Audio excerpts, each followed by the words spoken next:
Hey everyone, welcome to this video. If you are frustrated for Capcut automatic update on your PC, then this video is for you.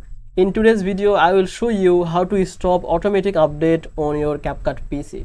So to fix that, just open your Capcut PC on your device and you can see there is a icon, settings icon. Just click on this. Now click on this tab, settings.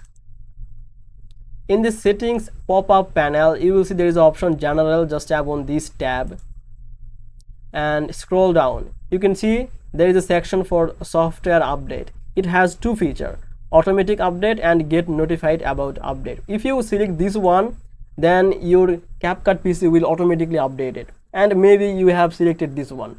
So what you have to do, just click on this to select this one, get notified. You will get notification, but it's not be updated automatically. So after that, just save it by clicking this, and that's it. From now it's not going to update automatically your Capcut PC. I hope this helped you. Please make sure to like this video and subscribe this channel. I will see you in the next video.